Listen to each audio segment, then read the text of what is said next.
ডিঙিৰ বিষত ভুগি আছিলোঁ। ৰাতি শুব নোৱাৰোঁ, খাবও নোৱাৰোঁ, সাংঘাতিক এটা বিষত ভুগি আছিলোঁ, মানে পাগলৰ দৰে হৈ পৰোঁ। মজা ধুনীয়া। নমস্কাৰ। নমস্কাৰ। কি নাম আপোনাৰ? মোৰ নাম শ্ৰী জয়ন্ত দাস। ক'ৰ পৰা আহিছে আপুনি? মই Golaghat district, Kaziranga, Hatikhuli tea estate, টাটাটি। কাজিৰঙাৰ পৰা আপুনি গুৱাহাটী আহিলে, হয়। কি অসুবিধা, কি কাৰণত আহিলে?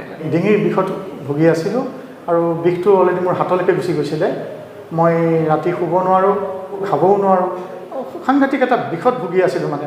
আৰু যেতিয়া বিষ ধৰে মই পাগলৰ দৰে হৈ পৰোঁ। আপোনাৰ ইয়ালৈ আহি মই সুখী আৰু মই ভাল হৈছোঁ। আজি কেই নম্বৰ দিন ইয়াতে? আজি মোৰ 4 নম্বৰ। 3টা হৈ গ'ল? 3টা হৈ গৈছে। ঠিক আছে, আজি ট্ৰিটমেণ্টটো কৰি এবাৰ চাওঁ কেনেকুৱা হয়। Okay okay.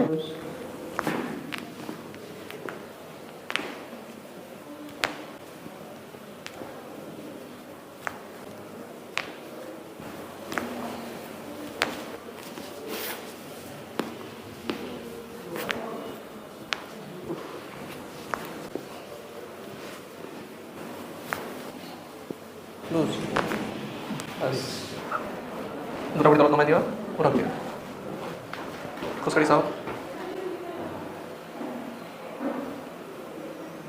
মজা ধুনীয়া। 100ৰ পৰা কিমান ভাল যেন লাগি আছে? 100ৰ পৰা 80% মোৰ ভাল হৈছে। সঁচা ছাৰ, যি কৈছোঁ সঁচা কৈছোঁ। কি সলনি হৈছে আগৰ পৰা? শুব পাৰিছোঁ ভালকৈ আৰু মোৰ গাটো ফ্ৰী লাগিছে। আগত কি শুব নোৱাৰিছিল? আগত মই শুবই নোৱাৰোঁ নিষ্পত্তি, মানে খুব বিষ মোৰ, যিটো বিষৰ কাৰণে মই শুব নোৱাৰোঁ ৰাতি।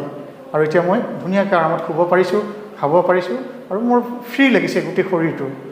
বহুত ভাল লাগিছে। সেইকাৰণে সকলোকে কৈছোঁ মই, আহক ইয়ালৈ, আহি আমি সকলো অসমৰ ৰাইজে আমি সুস্বাস্থ্যৰে থাকোঁ, ভাল হওঁ, চবকে মই সেইটোৱে অনুৰোধ কৰিছোঁ।